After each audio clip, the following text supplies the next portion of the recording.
It's that time of the year again when ATV news is dropping almost on a daily basis, and right now the biggest news in the industry is the 2023 Can-Am lineup. They're not only increasing performance and reliability, they're also dropping retail cost. And we had a bit of an opportunity to head out on an adventure with Can-Am in the great state of Texas to ride the all-new 2023 ATVs at a private riding area just for the media. We were able to not only ride the product on trails, but put them to work in real-life farm and ranch type scenarios, and get a feel for just how much potential these new Outlanders truly have. And at the end of the day, we have got to say this is a massive step forwards for Can-Am, delivering you the consumer a better built, higher quality product, and, if you can believe it, at a cost savings. It's not often we get to say something like that, especially in the past 3 years. Now first up is the all-new 500 and 700 Outlanders, and you would expect that this is one platform with two engine options, and you'd be what we like to call wrong. The 500 and 700 maybe would be better aptly called the 40 horse and 50 horse Outlanders because they're both a 650cc single-cylinder liquid-cooled Rotax engine. The engine has been shifted a bit to allow for cooler running temps and also send the exhaust straight out the back due to engine layout, helping keep the temps lower, but don't be fooled. This one-lung 650 has lots of get up and go, and are notably strong on the bottom end. Using one main block to accomplish two engine class goals is not something new for BRP, who's done this for years in other categories, most notably the Sea-Doo world with their Spark lineup. Can you take a 500 and turn it into a 700? Well, that'll be the big question, and one that we don't have an answer for right now. But for right now, we do know that they're a great performing engine and strong in both classes of horsepower.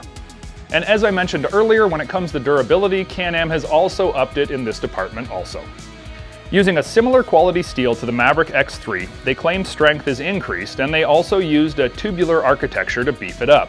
The engine puts power into a P-drive clutch, which if you know this clutch from the snowmobile world, you know that it's strong and reliable and efficient. Very, very efficient. Now when it comes to the ergos of the Outlander, this has also been updated with a brand new seat that keeps you putting on miles and not stopping to walk off discomfort. They also increased ground clearance to 12 inches, and that's going to help with keeping you from cringing when you didn't see that rock or log sticking out mid-trail. Obviously the base models are going to come with 12-inch steel wheels and basic amenities. Move up to the DPS and you get tri-mode power steering and a premium glove box, and then you still have the ever-popular XT package with premium features like XPS Trail Force tires, 14-inch black aluminum rims, a 3,500-pound winch, and front and rear bumpers, along with the tri-mode power steering that was in the previous DPS package. However, it's interesting to note the XT is only available in the 700 class 50 horsepower version. The XMR is available as a 700 only, as is the Max XT, and then a DPS Max 2-Up comes in 500 or 700 options.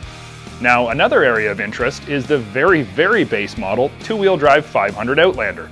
It's the same setup as the four-wheel drive base, but in two-wheel attire, and is only available as a 500 class 40 horsepower at a very effective cost. Now if you want to step up your work game, the Outlander Pro models are where it's at, and they're offered with an HD5 and HD7 power plant option.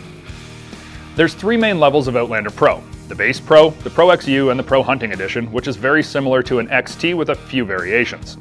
The whole deal with the Pro models is durability and workability, and even feature reduced noise and vibration, as well as extended service intervals on the engines, with valve adjustments only required every 300 hours or 6,000 miles, as well as regular service intervals for oil changes at 300 hours or 2,000 miles. The panels on the Pro are very easy to remove, so you can do your own regular maintenance and service if you choose.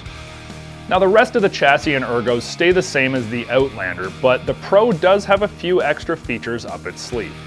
The suspension is work focused and therefore work calibrated to work better under load and pulling.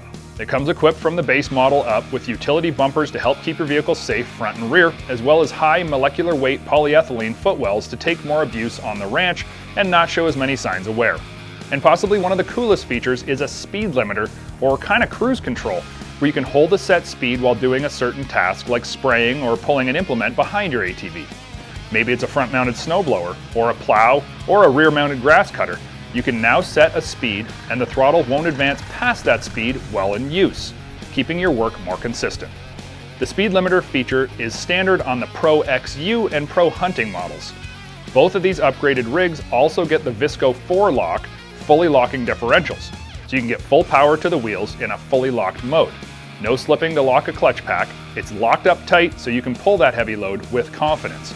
And if you really want to step it up, the Hunting Edition features HMW PE, which is that same high molecular weight polyethylene footwell skid plates, as well as aluminum front and rear A-arm protectors and the XT style 3,500 pound winch. Now I gotta say, I am super excited to get these new Can-Am models on the ground here at Trax and do some real world Trax testing with them. So stay tuned, because that's all going to be coming throughout the spring and summer.